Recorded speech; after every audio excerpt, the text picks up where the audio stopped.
ये हैं दो टाइप के चेक जिसमें बैंक अलाउ करता है कि आप चेक दे दो अपने कस्टमर को, सप्लायर को, वो चेक लगाएगा अपने बैंक में, उसके अकाउंट में पैसा पहुंच जाएगा। बस कंडीशन ये है कि आपके अकाउंट में बैलेंस होना चाहिए, तभी ये पॉसिबल है। Hello students, today we will be studying the topic the functions of commercial bank. तो आज हम लोग देखते हैं कि बैंक्स क्या क्या ऐसे फंक्शन परफॉर्म करते हैं जो पब्लिक की हेल्प के लिए होते हैं। तो फर्स्ट ऑफ ऑल बैंक का जो बेसिक काम होता है वो होता है डिपॉजिट्स एक्सेप्ट करना, राइट। बैंक सबसे पहले तो डिपॉजिट एक्सेप्ट करते हैं, फिर बैंक का काम होता है कि वो फंड्स लैंड करते हैं पब्लिक को जिनको पैसों की जरूरत है। बैंक चेक की भी फैसिलिटी देते हैं कि अगर किसी को चेक के थ्रू पेमेंट करनी है तो वो चेक के थ्रू भी पेमेंट कर सकते हैं। ऑल्सो बैंक देता है सर्विसेज रेमिटेंस ऑफ फंड्स की, अगर किसी को ट्रांसफर करना है फंड्स चेक के अलावा दूसरे फंक्शन से तो वो भी फंक्शंस बैंक यहाँ पे प्रोवाइड करवाता है, राइट। एंड ऑल्सो वहां पे कुछ और एलाइड सर्विसेज होती है जो बैंक देता है, जहां पे बैंक सिर्फ यही अलाउ नहीं करता कि फंड ट्रांसफर कर रहे हैं, लेकिन अगर कुछ डिविडेंड मिलना है या अंडर राइटिंग सिक्योरिटीज, कुछ अदर ऐसे और फंक्शंस हैं जो बैंक देता है। जैसे आपने सुना होगा कि लॉकर की फैसिलिटी भी बैंक देता है। तो ये सब आते हैं एलाइड सर्विसेज में। तो फर्स्ट ऑफ ऑल बैंक के अगर फंक्शंस की बात करें तो बैंक के जो फंक्शंस होते हैं, सबसे पहले बैंक के टोटल 3 फंक्शंस होते हैं। पहले होते हैं प्राइमरी फंक्शंस। पहले फंक्शंस होते हैं जिनको हम लोग बोलते हैं primary functions. Primary functions, primary functions वो फंक्शंस हैं जिसके लिए बेसिकली बैंक बना है। जो बेसिक फंक्शंस है बैंक के, जो फंक्शंस बैंक को करने ही पड़ते हैं, इसलिए बैंक बैंक कहलाता है, उसको बोलते हैं प्राइमरी फंक्शंस। सेकंड फंक्शंस होते हैं जिसको हम लोग बोलते हैं सेकेंडरी फंक्शंस, जिसको हम लोग बोलते हैं सेकेंडरी फंक्शंस। और फिर होते हैं हमारे agency functions, agency functions. Now अगर हम लोग प्राइमरी फंक्शंस की बात करें तो बैंक का जो बेसिक काम होता है वो होता है डिपॉजिट्स एक्सेप्ट करना, राइट। और दूसरा काम होता है बैंक का मनी को लैंड करना। देखिए अगर हम लोग पहला, तो first one is the acceptance of deposit. Acceptance of deposit that is bank 3 type के अकाउंट्स अलाउ करता है। अब 3 टाइप के अकाउंट्स क्या हैं? फर्स्ट ऑफ ऑल पहला है fixed deposits account, fixed deposits account. Second one is the current account, second is the current account, and the third one is the savings account. The third one is the savings account. Now, अगर किसी को fix time period के लिए कुछ पैसे bank के पास रखने हैं तो वो एफडी करवा सकता है। फॉर एग्जाम्पल, अगर आपको कुछ, आपके पास 10 लाख रुपीज है और आपके पास ये लिक्विड मनी है जिसकी अभी जरूरत नहीं है, तो आप क्या कर सकते हो? बैंक के पास जा सकते हो, बैंक के पास एक एफडी खुलवाओगे और बैंक ये पैसे अपने पास रखेगा फॉर द टाइम पीरियड जितने के लिए आप अलाउ करते हो। फॉर एग्जाम्पल, आपने बैंक को बोला कि आपके पास 10 लाख रुपीज है, आपके पास 10 लाख रुपीज है और आपको ये बैंक के पास रखने हैं 5 साल के लिए, 5 साल के लिए। अब ऑब्वियस सी बात है, जब आप फिक्स डिपॉजिट बनाते हो तो आपको उसमें कुछ इंटरेस्ट भी मिलना चाहिए, क्योंकि आप अगर बैंक को ये पैसा दे रहे हो डिपॉजिट के फॉर्म में, तो बैंक इन पैसों को क्या करता है, फर्दर बैंक इन पैसों को यूज करके लैंड करता है, उनको पैसे देता है जिनको बोरोइंग्स की जरूरत है। तो बैंक यहाँ पे क्या करता है, आपसे 10 लाख रुपीज लेता है 5 साल के लिए, एग्री करता है को पर से 10% पर एनम पे करेगा, राइट। और आपने 5 साल के लिए लिया तो आपको 5 साल तक 10% देता रहेगा। ये होता है फिक्स डिपॉजिट अकाउंट, राइट। फिर एक आता है करंट अकाउंट। अब करंट अकाउंट क्या होता है? करंट अकाउंट जो बिजनेसमैन मेंटेन करता है। अब करंट अकाउंट की एक फैसिलिटी है कि इसमें जो ट्रांजेक्शन है वो अनलिमिटेड है।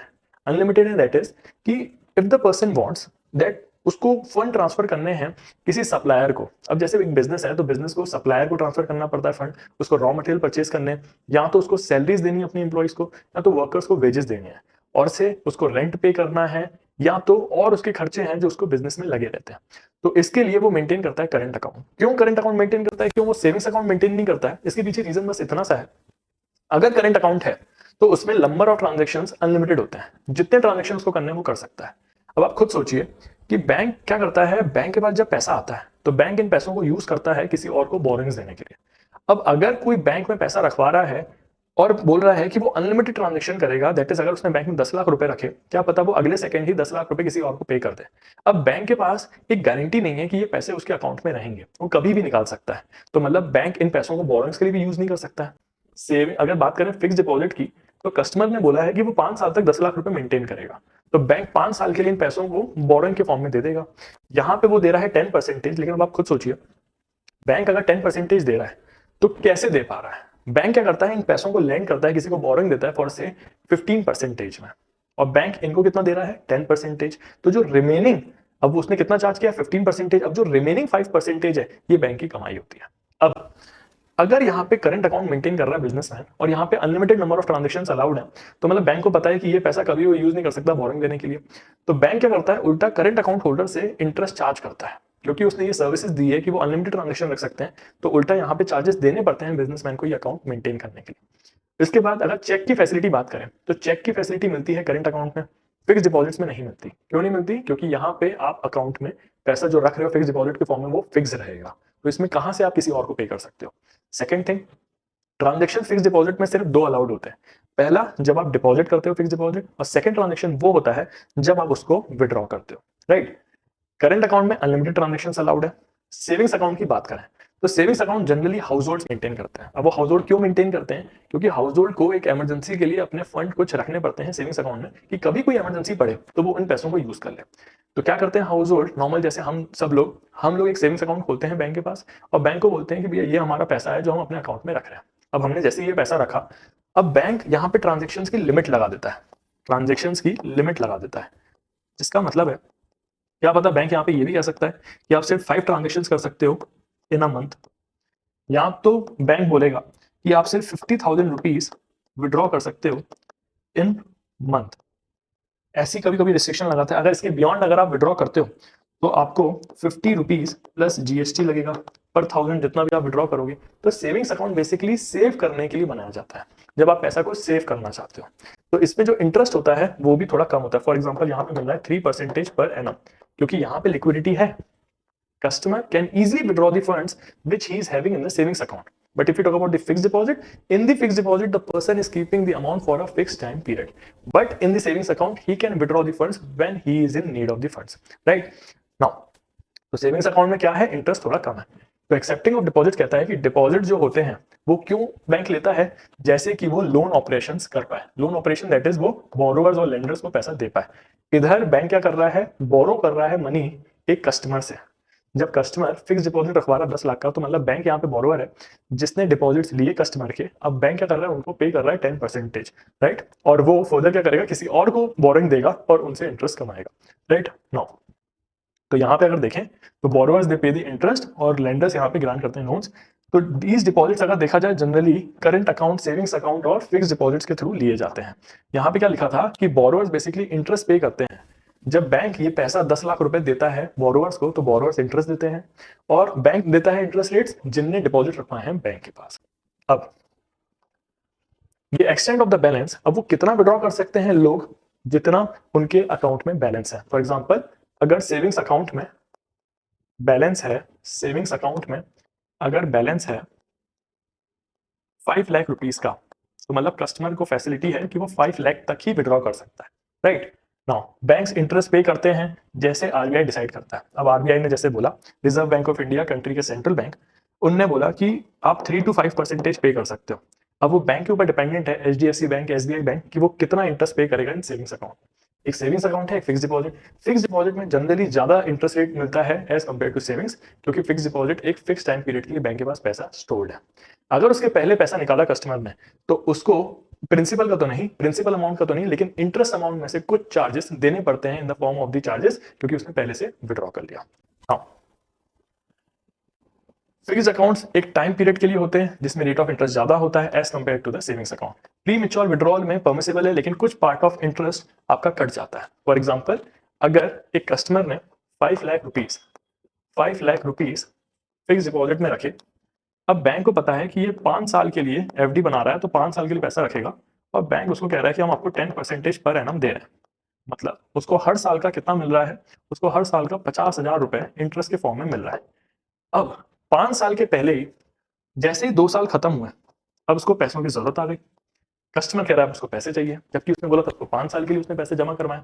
तो बैंक इधर पैसे दे देगा, बैंक मना नहीं करेगा पैसा देने से, लेकिन बैंक बोलेगा कि आपके 5 लाख रुपए तो सेफ हैं, ये तो प्रिंसिपल अमाउंट में से हम कुछ भी नहीं करेंगे, लेकिन अब 2 साल में आपका इंटरेस्ट कितना बना, 50,000 प्लस 50,000, 1,00,000 रुपए का आपका जो इंटरेस्ट बना, 1,00,000 रुपए का जो आपका इंटरेस्ट बना, उसमें से हम कुछ चार्जेस काटेंगे, कुछ परसेंटेज हम रखेंगे क्योंकि आपने पहले ही ले लिया। तो फॉर से इस 1,00,000 रुपए में से बैंक ने बोला कि 2,000 रुपए आपके कटेंगे, तो मतलब अब कस्टमर को कितना मिलेगा, 98,000 रुपीज, तो इंटरेस्ट और 5,00,000 रुपए मिलेगा जो उसने डिपॉजिट किया था, तो 5,98,000 मिलेगा अगर उसने 2 साल में ही पैसे निकाल लिए। ये होता है हमारा फिक्स डिपॉजिट्स। नेक्स्ट आता है lending of funds. Lending of funds कहता है कि बैंक पैसे डिपॉजिट रखवाता क्यों था, क्योंकि बैंक का मेन काम था कि वो इन फंड्स को किसी बोरोवर को देगा, जिनको पैसों की जरूरत है उनको देगा। अब बैंक कितने फॉर्म में, अब जो मनी रिसीव करता है बैंक उनको एडवांसेस देता है in the form of overdraft, cash credit, discounting trade bills, term loans, consumer credits and other. अब ओवरड्राफ्ट समझते हैं, draft facility. Now what is overdraft facility? Basically this facility is given to the current account holders. जिन businessman का current account होता है bank के पास, bank उनको ओवरड्राफ्ट की फैसिलिटी देता है। अब इस ओवरड्राफ्ट की फैसिलिटी में होता है ऐसा है कि फॉर से एक बिजनेस है, उनके अकाउंट में, करंट अकाउंट में 10 लाख रुपीस मेंटेन्ड है, राइट, और वो 5 साल से इतना अमाउंट मेंटेन करते आ रहे हैं। अब उनको खर्चे भी करने होते हैं, रेंट पे करना है, एम्प्लॉयज को सैलरी देनी है, वेजेस देनी है वर्कर्स को, लेकिन फिर भी ऑन एवरेज उनके अकाउंट में 10-15 लाख रुपए हमेशा रहता ही रहता है, और ये बैंक हर बार नोटिस करता है। अब बैंक ऐसे क्रेडिट वर्दिनेस कस्टमर्स को कहता है कि हम आपको ओवरड्राफ्ट की फैसिलिटी दे रहे हैं। अब उस ओवरड्राफ्ट की फैसिलिटी का मतलब ये है कि अगर आपके अकाउंट में, फॉर से अगर बैंक कह रहा है कि आपको 1,00,000 रुपए की ओवरड्राफ्ट की फैसिलिटी दे रहे हैं, ओवरड्राफ्ट की फैसिलिटी दे रहे हैं, मतलब अगर आपके अकाउंट में किसी दिन 9 लाख रुपए रखे हैं और आपने कोई चेक लगाया है 10 लाख रुपए का, अगर आपने कोई चेक लगाया है 10 लाख रुपए का, तो ऐसे तो ये बाउंस हो जाएगा, आपके अकाउंट में 9 लाख रुपए हैं, लेकिन आपने चेक दे दिया किसी को 10 लाख रुपए का। अब जैसे ये चेक लगेगा आपके अकाउंट में मैसेज आएगा कि भैया आपके अकाउंट से इतने पैसे कटने वाले हैं, लेकिन आपके अकाउंट में है कितने, 9 लाख रुपए, मतलब आपके ऊपर पेनल्टी लगेगी क्योंकि आपके अकाउंट में इतना पैसा नहीं था, लेकिन आपने फिर भी सामने वाले को चेक दिया था। अब बैंक कहता है कि क्योंकि आपका अकाउंट इतना मेंटेन रहता था हमारे पास, तो हम आपको एक फैसिलिटी दे रहे हैं ओवरड्राफ्ट की, इसमें आप 1,00,000 रुपए तक एक्सेस विड्रॉ कर सकते हो हमारे अकाउंट से। अब अगर ओवरड्राफ्ट की फैसिलिटी 1,00,000 की और अगर चेक लग गया 10 लाख का, तो क्या लगता है, पास हो जाएगा? हो जाएगा। क्यों? क्योंकि 1,00,000 रुपए एक्सेस में विड्रॉ कर सकते थे, और हम लोगों के अकाउंट में भले 9 लाख रुपए, 10 लाख रुपए का चेक क्लियर हो सकता है, क्योंकि 1,00,000 रुपए तो हम लोगों को बैंक की तरफ से क्रेडिट के फॉर्म में मिला हुआ है। इसको बोलते हैं ओवरड्राफ्ट फैसिलिटी, राइट। अब अगर ये बिजनेसमैन लोन लेने जाता तो उसमें टाइम लगता, अकाउंट में पैसा आता, फिर वो ट्रांसफर करता। इसके पहले ही एक ओवरड्राफ्ट की फैसिलिटी मिल गई जिसमें उसको इंस्टेंट क्रेडिट मिल गया। अब जो एक्सेस अमाउंट है 1,00,000 रुपए, उस पर एक कस्टमर को इंटरेस्ट देना पड़ेगा बैंक को, और इजीली ओवरड्राफ्ट की फैसिलिटी मिल गई।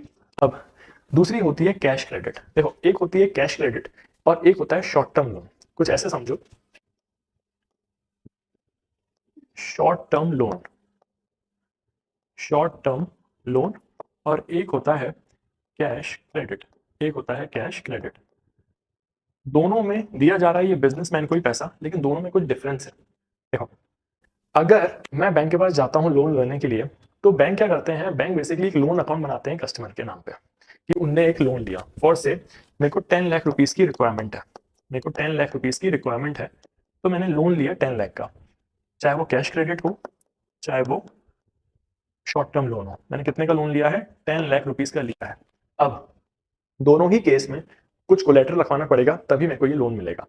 शॉर्ट टर्म लोन के लिए अब बैंक में वो कह रहा है से 15 लाख रुपए का कोलेटरल रखवाओ, दैट इज कुछ मॉर्गेज रखवाओ, और फिर 10 लाख रुपए ले जाओ। कैश क्रेडिट में बैंक कह रहा है कि आप कोलेटरल में दैट इज कुछ गिरवी में आप अपनी कंपनी के बॉन्ड्स, अपने कंपनी के शेयर्स हमारे पास रखवा जाओ, और हम आपको लोन दे देंगे, और से 15 लाख रुपए के ही बॉन्ड्स दे जाओ, ठीक है। अब दोनों में देखो डिफरेंस क्या है। अगर इस केस में कैश क्रेडिट में इसने लोन लिया है 10 लाख रुपीस का, अब अगर ये बिजनेसमैन कहता है कि उसको सिर्फ 2 लाख रुपए की रिक्वायरमेंट है, 10 लाख रुपए का लोन सैंक्शन है, इसने शुरू में कितना लिया, 2 लाख रुपए अपने इस लोन अकाउंट से निकाला। अब इंटरेस्ट चार्ज होना इधर 20% पर एनम, दोनों ही केस में 20% पर एनम है। अब अगर देखा जाए इस वाली कंडीशन में कैश क्रेडिट में अगर इसने 2 लाख रुपए विड्रॉ किया, तो इस पे जो इंटरेस्ट लगेगा वो 10 लाख पे नहीं 2 लाख पे लगेगा, क्योंकि उसने जितना एक्चुअल में विड्रॉ किया है उतने पे ही इंटरेस्ट चार्ज होता है। लेकिन बात करें शॉर्ट टर्म लोन की, अब शॉर्ट टर्म लोन में इसको 10 लाख रुपए बिजनेसमैन को दिए गए, इसने फॉर से 1 लाख रुपए विड्रॉ किए, उसने तो फिर भी 2 लाख किए, इसने सिर्फ 1 लाख रुपए विड्रॉ किए। अब क्या लगता है कितने पे इंटरेस्ट चार्ज होगा, 1 लाख पे कि 10 लाख पे? यहाँ पे 10 लाख पे पूरे पे इंटरेस्ट चार्ज होगा, क्योंकि ये एक नॉर्मल टाइप का लोन है। लेकिन अगर वो कैश क्रेडिट होता तो जितना अमाउंट एक्चुअली विड्रॉ किया है सिर्फ उतने पे ही इंटरेस्ट चार्ज होता। इसको बोलते हैं कैश क्रेडिट, और जब पूरे अमाउंट पे लगे तो उसको बोलते हैं शॉर्ट टर्म लोन।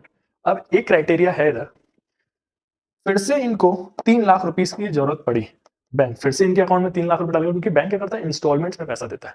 जैसे जैसे इनको पैसों की जरूरत पड़ती है बैंक वैसे वैसे इनके अकाउंट में पैसा डालते रहता है। लेकिन बैंक ने सैंक्शन करके रखा है 10 लाख, आप बताते रहो आपको कितने की जरूरत है, आपके अकाउंट में सैंक्शन होता चला जाएगा और उतने पे इंटरेस्ट लगेगा जितना आपने एक्चुअली विड्रॉ किया है। 10 लाख का हमें कोई लेना देना नहीं है। अगर आपने पूरा 10 लाख रुपए का लोन ले लिया तो 10 लाख पे लगेगा, लेकिन अभी जितना ले रहे हो उतने पे इंटरेस्ट दे दो। इसको बोलते हैं कैश क्रेडिट, राइट। अब फिर बैंक फैसिलिटी देता है डिस्काउंटिंग ट्रेड बिल। अब डिस्काउंटिंग ट्रेड बिल क्या होता है, दो लोग हैं से ए अमित है और एक है मोहन। अब अमित ने गुड्स दिए मोहन को, मोहन ने पैसे ना देके क्या दे दिया, बिल्स ऑफ एक्सचेंज, इसने दे दिया बिल्स ऑफ एक्सचेंज। अब बिल्स ऑफ एक्सचेंज क्या होता है, ये बेसिकली एक इंस्ट्रूमेंट है जिसमें बी दैट इज यहाँ पे जो मोहन है, मोहन एग्री कर रहा है कि वो 3 महीने 3 दिन बाद पेमेंट दे देगा, किसको, अमित को, और अमित ने गुड्स दे दिए। अब अगर अमित को फॉर से अमित ने गुड्स बेचे हैं 1 अप्रैल 2023 को, राइट, तो ये बिल अब मैच्योर कब होना है, 3 महीने 3 दिन बाद, मई जून जुलाई, तो मतलब ये होगा 4 जुलाई 2023 को। अब अगर अमित को इसके पहले ही जुलाई के पहले ही पैसों की जरूरत पड़ गई और उसको फॉर एग्जांपल कितने की गुड्स बेचे थे, यहाँ पे इसने गुड्स बेचे थे 5 लाख रुपए के। अब इसको 5 लाख रुपए की जरूरत पड़ गई मई महीने में, मई में उसको जरूरत पड़ गई 1 महीने बाद, जबकि उसको बिल मिला है 3 महीने बाद का।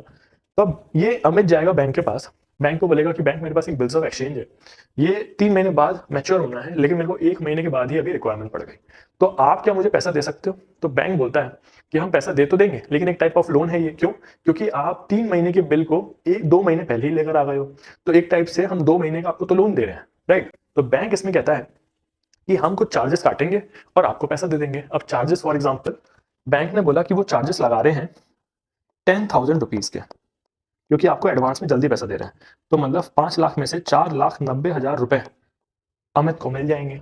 अब ये जो चार्जेस लगाते हैं इसको बोलते हैं discounting of bills of exchange, क्योंकि बैंक ने एक डिस्काउंट लगा दिया उस बिल्स ऑफ एक्सचेंज में, जो डिस्काउंट हमारा फायदा नहीं है, वो बैंक का फायदा है, जो चार्ज का नाम है उसका है नाम डिस्काउंटिंग बिल्स ऑफ एक्सचेंज। तो यहाँ पे डिस्काउंट भी करवा सकते हैं हम ट्रेड बिल, जो एक टाइप का लोन है, टर्म लोन जो एक नॉर्मल टाइप का लोन होते हैं, कंज्यूमर क्रेडिट। अब आप लोगों ने सुना होगा कि बैंक बहुत सारी सर्विसेज देता है, एक तो देता है नो कॉस्ट ईएमआई, कि आप इजीली लोन ले लो, एक डाउन पेमेंट दे दो और नो कॉस्ट ईएमआई में 6 महीने तक पैसा भरते रहो, ये भी एक टाइप ऑफ लोन है जो वो कंज्यूमर को देता है। या तो वो देता है 0 डाउन पेमेंट में, आप कार ले लो, डाउन पेमेंट कुछ भी मत दो, आप इजीली किस्तों में पैसा देते रहना, तो ये भी एक टाइप ऑफ लोन है जो बैंक प्रोवाइड करता रहता है कंज्यूमर्स को। तो ये डिफरेंट टाइप ऑफ लोन्स हैं जो बैंक देता है कंज्यूमर्स को भी और बिजनेसमैन को भी। फिर आता है the funds lent out by the banks contribute great deal to trade. अब इससे अगर देखा जाए ट्रेड, इंडस्ट्री, ट्रांसपोर्ट सबकी ग्रोथ हो रही है, क्यों, क्योंकि जब दो बिजनेस ट्रांजेक्शंस कर रहे हैं, अमित और मोहन जब ट्रांजेक्शन कर रहे थे, अमित को पैसों की जरूरत पड़ी, उस तुरंत बैंक के पास गया, लोन ले लिया, एक टाइप का डिस्काउंट करवा दिया बिल्स ऑफ एक्सचेंज और उसका अमाउंट मिल गया, उसका बिजनेस भी चल रहा है। क्यों, क्योंकि बिजनेस को ऑल टाइम वर्किंग कैपिटल के लिए और फिक्स कैपिटल के लिए पैसा चाहिए होता है। फिक्स कैपिटल दैट इज उसको फिक्स एसेट्स लेने हैं, मशीन लेनी है, लैंड लेना है, बिल्डिंग लेना है, उसके लिए पैसा चाहिए। वर्किंग कैपिटल रॉ मटेरियल खरीदना है, या तो उसको वर्किंग कैपिटल में फॉर एग्जांपल रॉ मटेरियल खरीदना है, या तो उसको वेजेस देनी है वर्कर्स को, इन सब चीज के लिए उसको पैसा चाहिए होता है। तो इन सब के लिए वो किस पे डिपेंडेंट होता है, बैंक पे डिपेंडेंट होता है। अब बैंक हम लोगों को चेक की फैसिलिटी भी देता है, तो चेक की फैसिलिटी अगर आपको इजीली अपना पैसा विड्रॉ करना है तो आप चेक के थ्रू कर सकते हो, बहुत ज्यादा कन्वीनियंट है और बहुत इनएक्सपेंसिव है, इजीली आप चेक के थ्रू पैसा ले सकते हो। अब यहाँ पे अगर देखें हम, दो टाइप के चेक प्रेजेंट है, एक है हमारा बियरर चेक और एक है हमारा क्रॉस चेक।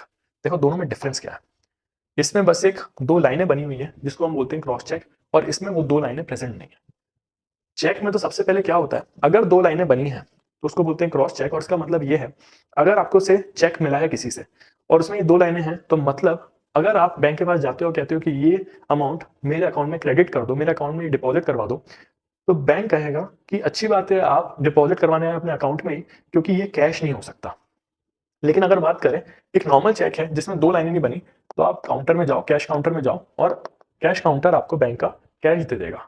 लेकिन अगर 2 लाइनें बनी हैं तो वो सिर्फ आपके अकाउंट में ही क्रेडिट हो सकता है। ऊपर वाला भी आपके अकाउंट में क्रेडिट हो सकता है, लेकिन ऑप्शन है कि कैश भी ले सकते हो। लेकिन इसमें ये सिर्फ बैंक अकाउंट में आ सकता है पैसा। इसको बोलते हैं क्रॉस चेक, राइट? ओके। तो बियरर चेक वो होता है जो कैशेबल होता है इमीडिएटली, अगर आप बैंक काउंटर में जाओ आप इजीली उसको इनकैश करा सकते हो। लेकिन क्रॉस चेक वो सिर्फ आपके पेई अकाउंट में ही जाएगा, जिसके नाम पे वो चेक है उसी के अकाउंट में ही पैसा जाएगा। तो यहाँ पे जैसे लिखा है अंकित शर्मा को 37,000 मिलने हैं, तो अंकित शर्मा के अकाउंट में मिलेंगे इस वाले चेक में। ऊपर वाले में भले 37,000 उसको कैश मिल जाएगा। ये है 2 टाइप के चेक जिसमें बैंक अलाउ करता है कि आप चेक दे दो अपने कस्टमर को, सप्लायर को, वो चेक लगाएगा अपने बैंक में, उसके अकाउंट में पैसा पहुंच जाएगा। बस कंडीशन ये है कि आपके अकाउंट में बैलेंस होना चाहिए, तभी ये पॉसिबल है। Next, remittance of funds. Remittance of funds कहता है कि बैंक ये भी फैसिलिटी देता है कि वो फंड ट्रांसफर कर सकता है एक प्लेस टू अनदर।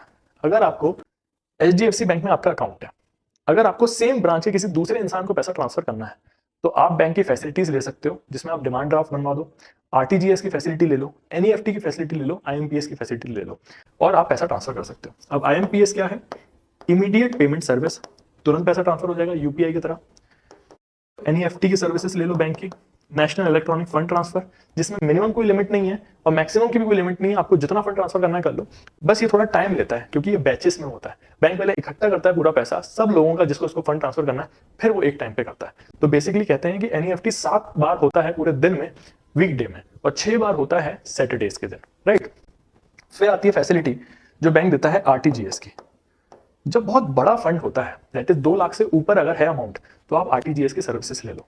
RTGS के थ्रू आप इजीली फंड ट्रांसफर कर सकते हो। अब RTGS का फुल फॉर्म है real time gross settlement. Real time में जिस समय आपने ट्रांजेक्शन के लिए इंसिस्ट किया कि आपको ये फंड ट्रांसफर करना है, उसी रियल टाइम में जाएगा, और ये ग्रॉस बेसिस में जाता है, मतलब ये बैचेस में नहीं जाएगा कि पहले बैंक पैसा इकट्ठा करे सबका और फिर भेजे। बैंक तुरंत भेज देता है। जैसे एक A पर्सन को B पर्सन को पैसा देना है, RTGS उसने बनाया 5 लाख रुपए का, 2 लाख से ऊपर है जा सकता है।